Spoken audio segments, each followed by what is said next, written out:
മുസ്ലിം സമുദായം ഭൂരിപക്ഷം നിർണ്ണയിക്കുന്ന 30 സീറ്റുകളിൽ 22 സീറ്റിലും ജയിച്ചത് ഞങ്ങളാ. രാജസ്ഥാനിൽ നിന്നുള്ള ആകെ 2 മുസ്ലിം MLA മാരാ, അത് 2 BJP-കാരാ, അതിലൊരാൾ മന്ത്രിയാ. ഷാനിമോൾ, ഇന്ത്യയിലെ സംസ്കാര സമ്പന്നരായ മുസ്ലിം സമുദായം BJP-യെ കുറിച്ച് തിരിച്ചറിഞ്ഞു തുടങ്ങിയിരിക്കുന്നു. ഞങ്ങളോടൊപ്പം വരാൻ അവരും തയ്യാറായിരിക്കുന്നു. ബഹുമാനപ്പെട്ട ഡോക്ടർ ഫസൽ ഗഫൂർ പറഞ്ഞു, മധ്യപ്രദേശിൽ നരേന്ദ്രമോദിയുടെ ചിത്രം പോസ്റ്ററിൽ കണ്ടില്ല. ഡോക്ടർ ശരിയാ, മധ്യപ്രദേശിൽ BJP-ക്ക് മുഴുവൻ സീറ്റുകളിലും ജയിക്കുവാൻ സമയം തരാം. ഷാനിമോൾ അതിന്റെ ഇടയിൽ പറഞ്ഞോളൂ, ഇടപെട്ടോളൂ. ഷാനിമോൾ ഉസ്മാൻ ഇടപെടാം. ഞാൻ ഒന്ന് പറയട്ടെ രാജേഷ്, ഈ പറയുന്ന കാര്യങ്ങൾ ഇന്നത്തെ ഡൽഹിയിലും ഗാന്ധിനഗറുമായി ബന്ധപ്പെട്ട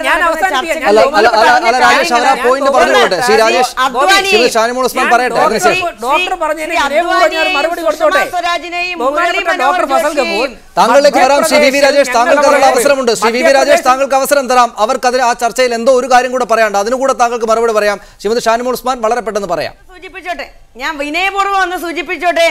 വി രാജേഷ് പറയുന്ന കാര്യങ്ങള് അദ്വാനിയെയും അതുപോലെ സുഷമ സ്വരാജിനെയും മുരളി മനോഹർ ജോഷിയെയും പോലെയുള്ള BJP-യുടെ സീനിയർ നേതാക്കന്മാരെ ബോധ്യപ്പെടുത്താൻ നിങ്ങൾക്ക് കഴിയുന്നില്ല. അത് കഴിഞ്ഞിട്ട് ബോധ്യപ്പെടുത്തല്. ഞാൻ പറഞ്ഞോട്ടെ. ഡോക്ടർ ഫസൽ ഗഫൂർ, മധ്യപ്രദേശിൽ നിന്ന് ഞങ്ങൾക്ക് പരമാവധി സീറ്റുകൾ ലഭിക്കുവാൻ നരേന്ദ്രമോദിയുടെ സാന്നിധ്യം ആവശ്യമില്ല. അദ്ദേഹത്തിന്റെ സാന്നിധ്യം ആവശ്യമായിട്ടുള്ള ആന്ധ്രാപ്രദേശ്, തമിഴ്നാട് പോലുള്ള സംസ്ഥാനങ്ങളിൽ കൂടുതൽ സമയം ചെലവഴിക്കുന്നു. മധ്യപ്രദേശിൽ ശിവരാജ് സിംഗ് ചൗഹാനും സുഷമാ സ്വരാജും മാത്രം ചെന്നപ്പോൾ തന്നെ പരമാവധി സീറ്റുകൾ ഞങ്ങൾക്ക് വിജയിച്ചു വരാൻ ഉറപ്പാ. അവിടെ പിന്നെ എന്തിനാ നരേന്ദ്രമോദി സമയം ചെലവഴിക്കുന്നത്? മറ്റൊന്ന് മാത്രമല്ല രാജേഷ്, ഇനി നിങ്ങൾക്ക് മോഡി സർക്കാർ നിങ്ങൾക്ക് സുഷമാ സ്വരാജിനെ പോലെ ഒരു മന്ത്രിയെയും ആവശ്യം ഉണ്ടാകില്ല. അല്ലല്ല, ഞാൻ ഷാനിമോൾക്ക് പറഞ്ഞതിന് മറുപടി പറഞ്ഞതിലേക്ക് വരാം. ഞാൻ പറഞ്ഞോട്ടെ സനീഷ്, ഞാനൊന്ന് പറഞ്ഞോട്ടെ. ഷാനിമോൾ ഉസ്മാൻ പറഞ്ഞ ഒരു കാര്യം വളരെ ശരിയാണ്. സുഷമാ സ്വരാജ്, ലാൽകൃഷ്ണ അദ്വാനിജി, മുരളി മനോഹർ ജോഷിജി ഇവരുടെയൊക്കെ ഭാഗത്തു നിന്നും വ്യത്യസ്തമായ അഭിപ്രായങ്ങൾ വരുന്നുണ്ടെന്നാണ് ഷാനിമോൾ ഉസ്മാൻ പറഞ്ഞത്. ഞാൻ അഭിമാന പുരസ്സരം ഏറ്റെടുക്കുന്നു. കാരണം ഇത് അമ്മ മകൻ പാർട്ടിയല്ല, അമ്മ മകൻ മരുമകൻ മകൾ ഈ പാർട്ടിയല്ല. ഈ രാജേഷ് ഒരു കാര്യം ചോദിക്കട്ടെ. ഏതായാലും നിങ്ങൾ രാജേഷ് നിങ്ങൾ ഏതായാലും അഭിപ്രായം പറയാനുള്ള സ്വാതന്ത്ര്യമുണ്ട്. റൈറ്റ് രാജേഷ്, നിങ്ങൾ ഏതായാലും സഖ്യശ്രമ നീക്കങ്ങളൊക്കെ തുടങ്ങിക്കഴിഞ്ഞു. ഏതായാലും അത് പുരോഗമിക്കുകയുമാണ്. നിങ്ങൾ AIDMK, തൃണമൂൽ കോൺഗ്രസിനെ ഒക്കെ കൂടെ നിർത്തി കുഴപ്പങ്ങളില്ലാതെ ഭാവിയിൽ മുന്നോട്ട് പോകാമെന്ന് കരുതുന്നുണ്ടോ? അങ്ങനെയൊക്കെ ഉള്ള നീക്കങ്ങൾ എങ്ങനെയെങ്കിലും ഭരണത്തിലെത്താൻ വേണ്ടി BJP നടത്തുന്നത് ശരിയാണോ ശ്രീ രാജേഷ്?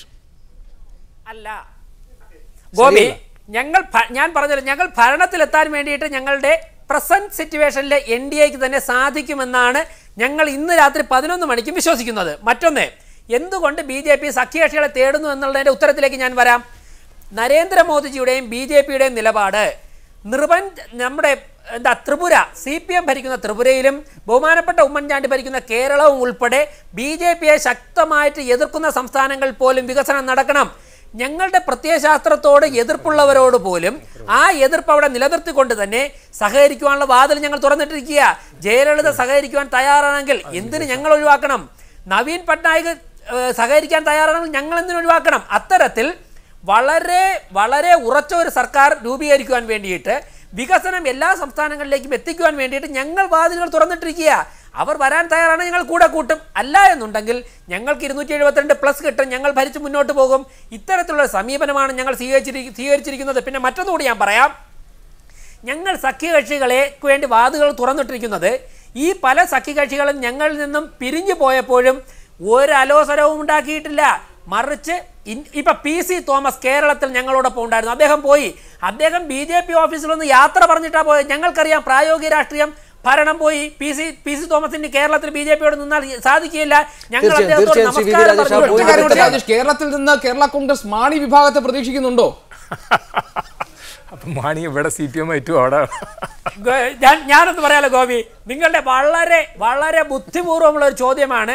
ഞാൻ ഒരു കാര്യം പറയാം. സന്തോഷമായി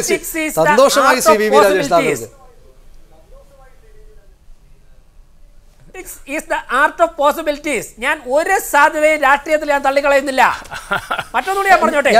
ഷാനിമോളെ, ഇന്ത്യൻ നാഷണൽ കോൺഗ്രസിന് unconditional support has been given by left parties Indian national കോൺഗ്രസിന്. പക്ഷേ അവസാനം ആണവർ കരാർ സമയം വന്നപ്പോൾ ബഹുമാനപ്പെട്ട പ്രകാശ് കാരാട്ടും സീതാറാം യെച്ചൂരിയും ഒരു അപ്പോയിന്റ്മെന്റ് ചോദിച്ചതിനൊക്കെ പോലും നിങ്ങളുടെ സോണിയാഗാന്ധി കൊടുത്തില്ല. കാരണം മുലായം സിംഗിനെ നിങ്ങൾക്ക് കയ്യിൽ കിട്ടി. വ്യക്തമാണ് ശ്രീ വി രാജേഷ്. ഞാൻ ഇടപെടുന്ന സമയക്കുറവുകൊണ്ടാണ്. നമുക്ക് സ്വാഭാവികമായും ഈ ചോദ്യത്തിലൂടെ കേരളത്തിലേക്ക് കൂടെ വരേണ്ടതുണ്ട്. കേരളവും കാത്തിരിക്കുകയാണല്ലോ നാളത്തെ വോട്ടെണ്ണൽ ഏത് വിധത്തിലാകുമെന്നത്. നമുക്ക് മുന്നിൽ ചെറിയ സമയമേ ഉള്ളൂ. ഇടവേളയ്ക്ക് ശേഷം വരാം. ഇനി കേരളമാണ്, കേരളത്തിലെ സ്ഥിതിഗതികളാണ് നമ്മൾ ചർച്ച ചെയ്യുക.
ചർച്ചയിലേക്ക് വീണ്ടും ശ്രീ ഫസൽ ഗഫൂർ, ഇവിടെ ചർച്ചയ്ക്കിടയിൽ വി രാജേഷ് പറഞ്ഞ നമ്മൾ നിരന്തരം ഉപയോഗിക്കാറുള്ള politics is art of possibilities, സാധ്യതകളുടെ കലയാണല്ലോ രാഷ്ട്രീയം.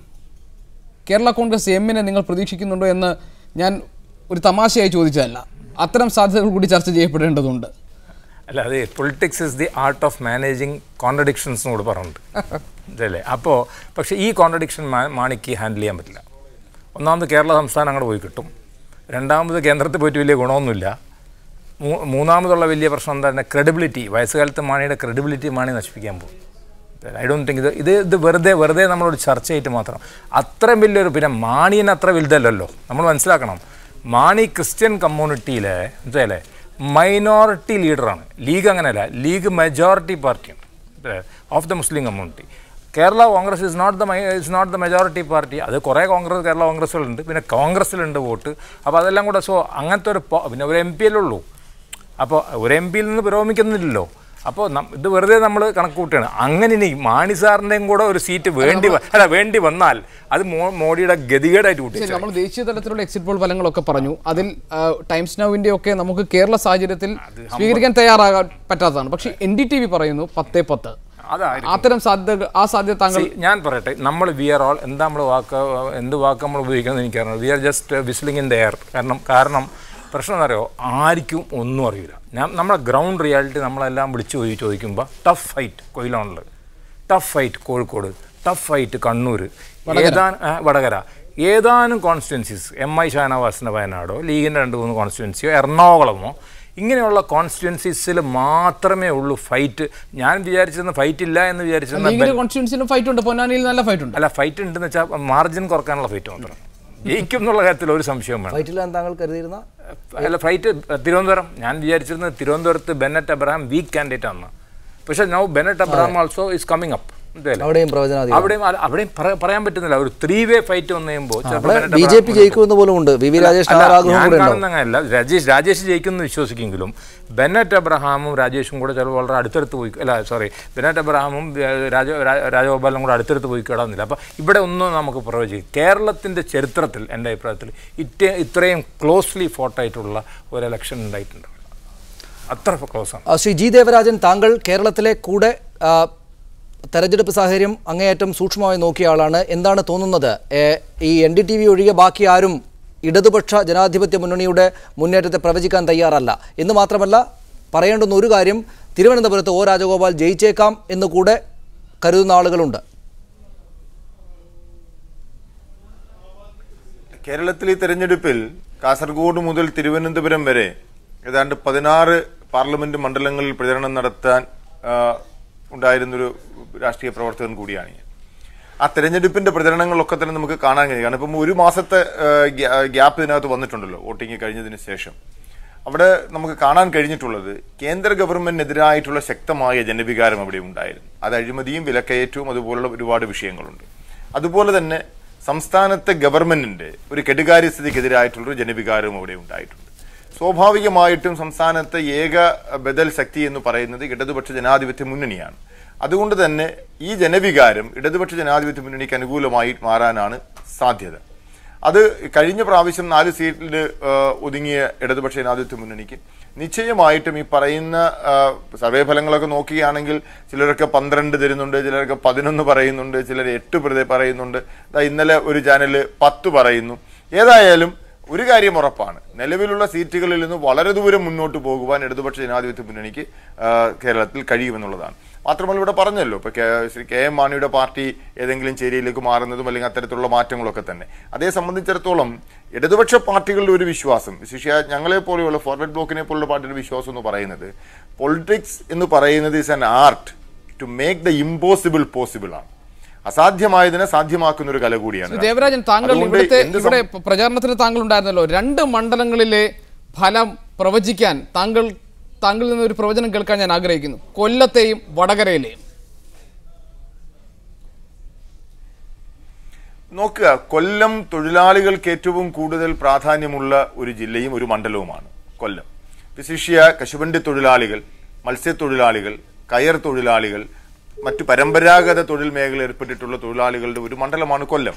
അതുകൊണ്ട് തന്നെ ഇടതുപക്ഷ പ്രസ്ഥാനങ്ങൾക്ക് കൂടുതൽ ആഭിമുഖ്യമുള്ളൊരു മണ്ഡലം കൂടിയാണ്.